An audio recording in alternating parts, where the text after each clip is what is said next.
28 फरवरी 2026 सुबह 8 बजे इजराइल और यूएस ने मिलकर के ईरान में एयर स्ट्राइक्स करी और जिस कंपाउंड में खामिनी थे उस पर 30 बॉम्ब्स गिराए, 30 बॉम्ब्स, और ऑब्वियसली खामिनी उसमें मारे जाते हैं। लेकिन खामिनी की मौत के बाद दुनिया में दो चीजें हुई और एक साथ हुई। इंडिया में कश्मीर से लेकर के कर्नाटका तक हजारों शिया मुस्लिम सड़कों पर उतरे, रोते हुए, सीना पीटते हुए, नारे लगाते हुए हजारों खामिनी पैदा होंगे। लखनऊ में 3 दिन का मातम, कारगिल में हजारों लोगों का जुलूस, अलीगढ़ मुस्लिम यूनिवर्सिटी में नमाज जनाजा। एक शिया इमाम ने तो यहाँ तक डिमांड करी कि पूरे देश में 1 हफ्ते की नेशनल मॉर्निंग को घोषित किया जाए। और ईरान में, जिस ईरान का वो सुप्रीम लीडर था, वहां पर लोग सड़कों पर नाच रहे हैं, चिल्ला रहे हैं, हॉर्न बजा रहे हैं, खुशियां मना रहे हैं कि खोमेनी मर गया। अब सवाल ये है कि इसमें सही कौन है? ईरान से 12,000 किलोमीटर दूर इंडिया में बैठा हुआ वो कन्वर्टेड मुसलमान, या फिर ईरान के वो लोग जिन्होंने खोमेनी को 37 साल तक झेला? इस जवाब को देने के लिए मुझे तुम्हें खामिनी का पूरा रिकॉर्ड दिखाना पड़ेगा, number by number, fact bye fact. लेकिन पहले एक बात जरूरी है, शिया कम्युनिटी में, शिया इस्लाम में सुप्रीम लीडर सिर्फ एक पॉलिटिकल फिगर नहीं होता, वो मरजाए तकीद होता है, वो एक स्पिरिचुअल अथॉरिटी होती है जिसको पूरी दुनिया का शिया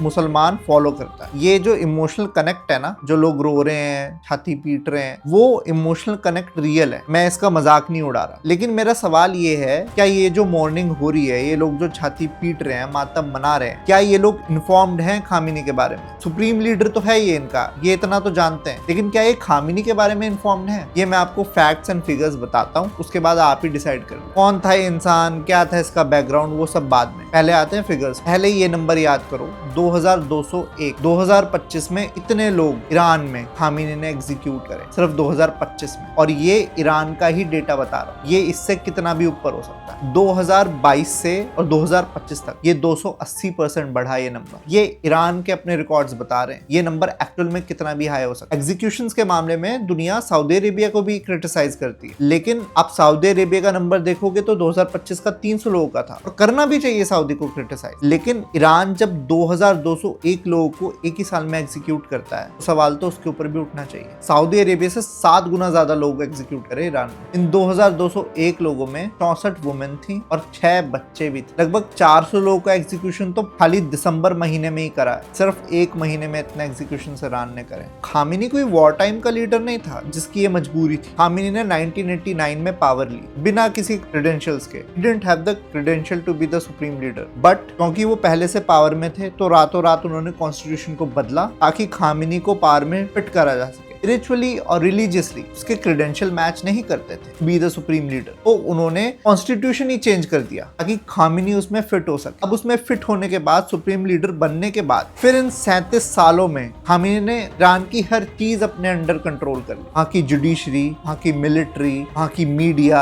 IRGC। प्रेसिडेंट इलेक्ट होता था लेकिन सारी पावर खामिनी के हाथ में। प्रेसिडेंट, प्राइम मिनिस्टर, सब रबर स्टैम्प थे खामिनी के सामने। He had the ultimate power in Iran. Middle east institute के एलेक्स वटांका ने एक बार ये बयान दिया था कि खामिनी के पास रिलीजियस ग्रेविटास नहीं है, इसलिए उन्होंने मिलिट्री को अपने कंट्रोल में लिया, बिकम पावरफुल। जैसे अगर आप पोप को देखो, pope is also one of the most powerful people, most influential people in the world, but pope doesn't hold an army, still he is powerful. But Khamenei के पास वो रिलीजियस ग्रेविटास नहीं था। अब उसको पावरफुल होने के लिए मिलिट्री को अपने कंट्रोल में करना था, और ऑपोजिशन के लिए क्या था ईरान में? सिर्फ फांसी का फंदा और कुछ नहीं बचा था। सारी अल्टीमेट पावर सुप्रीम लीडर खामिनी के अंडर में। इस बंदे की अपने रीजंस, अपनी पर्सनल नफरत की वजह से वोट्स अमेरिका और इजराइल, इस बंदे ने प्रॉक्सीज खड़े करने शुरू करे। ये नहीं कि ये अपनी मिलिट्री को स्ट्रेंथन करके और फेस टू फेस फाइट करता, वो इसने नहीं करा, इसने प्रॉक्सीज खड़े करे। प्रॉक्सीज में हमास, हिजबुल्लाह, हुतीज, और ये सारे प्रॉक्सीज जब इसने खड़े करे तो इसने बोला कि ये सब पैलेस्टाइन के लिए कर रहा हूँ। ये बात आप याद रखना इस सेंटेंस को, कि ये इसने बोला कि ये सब मैं पैलेस्टाइन के लिए कर रहा हूँ, क्योंकि इसका भी मैं पर्दाफाश आगे करूंगा। ये कितना पैलेस्टाइन के लिए अपने दिल में जगह रखता था और इसके असली मोटिव क्या थे और ये कैसा इंसान था, वो मैं आपको आगे बताऊंगा, बट ये चीज याद रखो। अब आगे चलते हैं। ये बात है दिसंबर 2025 की। ईरान में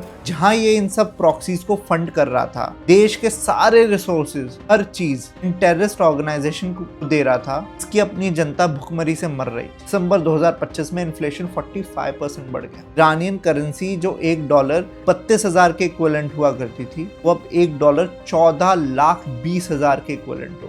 गैस, बिजली सब कट हो गया। इसके बाद लोग सड़कों पर उतरे। ये प्रोटेस्ट शुरू हुआ तेहरान के ग्रैंड बाजार से। वहाँ के दुकानदार पहले प्रोटेस्ट पर उतरे, स्टूडेंट्स आए, उसके बाद और आम जनता निकली सड़कों पर। लोग रिजीम चेंज चाहते थे, वो इन 37 साल में ऊब चुके थे। और ईरान में आपको बता दूं तो 1970s में of the fastest growing economies, Asia का पेरिस बोला जाता था इसको, और से काम करती थी। It was a very progressive society. Scientific temperament से वो आगे बढ़ रहे थे देश में, और अगर उसी स्पीड से वो आज तक भी बढ़ रहे होते ना, I think not China, definitely China के बाद सेकंड नंबर की कंट्री होती Iran. Every terms I am talking about economy, military, science and technology, I am talking about everything. But जब too much religion हो जाता है ना, फिर ऐसा ही होता है। फिर प्रोटेस्ट हुए, लोग सड़कों पर उतरे, उन्हें नारे लगाए, मार्कबार डिक्टेटर, औरतों ने खामेनी के पोस्टर जला करके उससे अपनी सिगरेटें जलाई। वो पिक्चर बहुत वायरल भी हुई थी। फिर आता है 3 जनवरी। 3 जनवरी को खामेनी ऑर्डर पास करता है और बोलता है फसादियों को इनकी जगह दिखाओ। 5 जनवरी को जुडिशरी का हेड बोलता है कि कोई लीनियंसी नहीं बरती जाएगी, इन सबको मैक्सिमम पनिशमेंट दी जाएगी। फिर आता है 8 जनवरी। 8 जनवरी और 9 जनवरी, ये 2 दिन ईरान के इतिहास के सबसे काले दिन थे। ईरान के 2000 साल के इतिहास के सबसे काले दिन। पहले इंटरनेट कनेक्टिविटी बंद करी गई, कंट्री में टोटल ब्लैकआउट करा गया। फिर प्रोटेस्टर्स को चुन चुन के मारा गया, उनको बाजार के अंदर खदेड़ा गया, फिर बाजार में आग लगाई गई। जिन लोगों ने बचने की कोशिश करी उन सबको गोली मारी गई। ईरान की अपनी गवर्नमेंट ने कैजुअलिटीज की संख्या 3200 बताई। एमनेस्टी इंटरनेशनल, ईरान इंटरनेशनल, किसी क्रेडिबल ऑर्गेनाइजेशंस ने इसकी संख्या 36,500 तक बताई। इन 2 दिन में खामेनी ने 6,500 लोगों को जान से मार डाला। They were just protesting। से किसी भी देश में प्रोटेस्ट होते हैं, वो जस्ट प्रोटेस्ट कर रहे थे क्योंकि उनका जीना इतना दूभर हो चुका था उस कंट्री। 45% का इन्फ्लेशन, करेंसी खत्म, गैस बिजली कुछ नहीं, जनता तो प्रोटेस्ट ही करेगी। प्रोटेस्ट कर रहा है, तुम उसे मौत के घाट उतार रहे हो। ये चीज़ यहीं पे ख़त्म नहीं होती। जो लोग इंजर हुए और समहाउ वो लोग हॉस्पिटल तक पहुँचे, ईरान मिलिट्री ने हॉस्पिटल में जाकर के गोलियां मारी हैं। लोग, प्रोटेस्टर यहाँ पे एडमिट हुआ है, उसको जाकर के वहाँ गोली मारी है। ये चीज़ फिर यहीं पर ख़त्म नहीं होती। उनके जो मरे हुए प्रोटेस्टर्स के जब परिजन आए ना उनों की बॉडी लेने के लिए, उनसे एक एक गोली का हिसाब मांगा गया। अगर प्रोटेस्टर को 3 गोली मारी गई है ना, हर एक गोली का हिसाब लिया। हर गोली का $1000, $1300 तक एक गोली का प्रोटेस्टर्स के परिवार वालों से लिया गया। तुम्हारे ऊपर हमने एक गोली चला करके तुम्हें मारा है ना, इसका भी तुम हिसाब दो। ऐसे लिए उनके परिजनों को उन प्रोटेस्टर्स की बॉडी दी। ये सारे रिकॉर्ड्स डॉक्यूमेंटेड हैं, मैं नहीं बता रहा अपनी तरफ से, सब डॉक्यूमेंटेड रिकॉर्ड्स। ये अभी पिछले ही महीने हुआ है। इतने लोग इजराइल ने फलस्तीन में नहीं मारे 2 साल में, जितने ईरान ने 1 महीने के अंदर मार दिए। क्या ये लोग मुसलमान नहीं थे? ये फलस्तीन का रक्षक बनता था खामेनी, मुस्लिम ब्रदरहुड के नाम पे ही तो तू बनता था उनका रक्षक। क्या तेरी अपनी कंट्री में जो तूने 36,000 लोगों को मार दिया, क्या वो मुसलमान नहीं थे? वो तो तेरी अपनी कंट्री के थे, उनको तूने रौंद दिया और फलस्तीन को बचाने की बातें करता था। वो आर्ग्यूमेंट है ना जो हर कोई देता है कि भाई जीसीसी कंट्रीज में एक ईरानी तो था जो फलस्तीनियंस के लिए लड़ रहा था। यही आर्ग्यूमेंट है ना सबका। क्या तुम्हें ये नहीं लगता कि उसने अपने ही कंट्री में इतने लोगों को मरवा दिया? तो इजराइल नहीं मार पाया जितने फलस्तीन में 2 साल में, उसने 1 महीने में मार दिया। तो तुम्हें लगता है कि it's about brotherhood, it's not about Muslim brotherhood. तो उसके लिए मुस्लिम लाइफ सच में मैटर करती है? 2025 में वो 2200 लोगों को सूली पे क्यों चढ़ा था अपनी कंट्री में? वो भी तो मुसलमान ही थे। 36,000 1 महीने में मार दिए उसने यार। 36,000 लोगों को मौत के घाट उतार दिया। सब मुसलमान थे कि अपनी कंट्री के थे। आपके आयतुल्ला खमीनी ने अपने जीवन में सिर्फ मारा ही मुसलमानों को, मरवाया ही मुसलमानों को। खामेनी के मरने के बाद ईरान ने अपना डेड मैन स्विच ऑन करा, क्योंकि उनका लीडर मर गया है। उन्होंने डेड मैन स्विच ऑन करा तो ईरान की मिसाइलें कहाँ कहाँ गिरी, जरा ये भी देख लेते हैं। UAE, Saudi, Qatar, Kuwait, Oman, Dubai, इन कंट्रीज में ईरान की मिसाइलें गिरी हैं।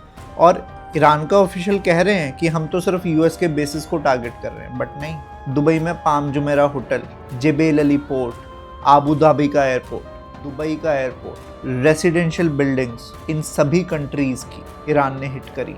सिविलियन पॉपुलेशंस को हिट करा इन सभी कंट्रीज। ये देश कौन से? मुसलमान देश, मुसलमान शहर, मुसलमान होटल्स, मुसलमान रिहायशी इलाके, मुसलमान पॉपुलेशन, इनको टारगेट करा ईरान ने। Correct me if I am wrong, इनमें से कोई भी कंट्री यहूदी तो नहीं है, सारी मुसलमान कंट्री है ना, लेकिन आपके खमीनी के ईरान ने तो टारगेट ही मुस्लिम ब्रदरहुड को करा। मेरा तो कंक्लूजन यही निकलता है कि खामेनी ने अपने जीवन में नारेबाजी तो इजराइल और अमेरिका के खिलाफ करी, death to Israel, death to America, ये दो ही स्लोगन गाए उन्होंने जीवन में। फंड इन्होंने करा टेररिस्ट को, हमास, हजबुल्ला, हाउथीज को, इनको इन्होंने पैसा दिया। गोली मारी इन्होंने अपने सिविलियंस को, पिछले महीने 36,000 लोग निपटा दिए। मिसाइलें मारी मुस्लिम कंट्रीज को। ये कैसे रहबर है भाई? दुनिया को दिखाने के लिए तुम नारेबाजी तो किसी और के खिलाफ कर रहे हो, लेकिन मार मुस्लिम भाइयों को ही रहे हो अपने। ये कैसा मुस्लिम ब्रदरहुड है? मेरी तो समझ से परे है। अब ये सारी जो बातें मैंने बताई है ना, ये सब फैक्ट्स हैं, ये मैं अपने मन से नहीं बोल रहा, ये सब डॉक्यूमेंटेड फैक्ट्स हैं जो मैंने आपको बताए खामेनी के बारे में। अब मेरा आप लोगों से एक सवाल है कि ये जो लोग मातम कर रहे हैं लखनऊ में, कश्मीर में, क्या इनकी नॉलेज में ये बातें हैं? कितने, आपको क्या लगता है कि कितने लोग हैं प्रोटेस्ट पे बैठे हैं या मातम पे बैठे हैं, अलीगढ़ मुस्लिम यूनिवर्सिटी में नमाज जनाजा पढ़ रहे हैं खामेनी का? कितने लोग हैं उनमें से जो ये इन फैक्ट्स को जानते होंगे? वो माएँ जो नारे दे रही हैं कि हर घर से एक खामेनी पैदा होगा, यहाँ इंडिया में नारे दे रही हैं कि हर घर से एक खामेनी पैदा होगा, क्या उन्हें इन चीज़ों के बारे में पता है खामेनी के? एक तरफ इंडिया में वो लोग जो ईरान से 12,000 किलोमीटर दूर बैठे हैं, वो खामेनी के लिए रो रहे हैं, और ईरान के वो लोग जिन्होंने 37 साल इस आदमी को झेला, इसकी रिजीम को झेला, वो खुशियां मना रहे हैं। आपको क्या लगता है खामेनी के मामले में कौन बेटर जज है? वो लोग जो दूर बैठे हैं 12,000 किलोमीटर इंडिया में, या वो लोग जो ईरान में बैठे हैं जिन्होंने जिनकी जनरेशन्स ने इनको झेला है, अपने खानदान का, अपनी कंट्री का डिक्लाइन देखा है टाइम के साथ? वो लोग बेटर जज हैं या ये लोग जो यहाँ पर बैठ करके छातियां पीट रहे हैं? और मुझे कोई दिक्कत नहीं है यार, तुम प्रोटेस्ट करो, अच्छी बात है। अगर तुम किसी को मानते हो, करो प्रोटेस्ट भी करो, आप मातम भी बनाओ। आपको लगता है कि यार आपकी कम्युनिटी का कोई लीडर था, आप मातम बना सकते हो, बट क्या आप इन फैक्ट्स को जानने के बाद भी मातम बनाओगे? ये मेरी उत्सुकता है जानने की। इस वीडियो को ना शेयर करो उन लोगों तक जिनको आपको लगता है या आपने देखा है कि वो खामेनी की डेथ पर मातम कर रहे हैं या उसका दुख मना रहे हैं इंडिया में। तो उनको जरा ये वीडियो भेजो, उन्हें खामेनी के बारे में कुछ फैक्ट्स का पता चले, और फिर आप उनका रिएक्शन देखो। क्या ये फैक्ट जानने के बाद भी वो खामेनी को और ईरान की इस रिजीम को इतनी ही स्ट्रांगली सपोर्ट करते हैं? बाकी तो इंडिया डेमोक्रेसी है ही।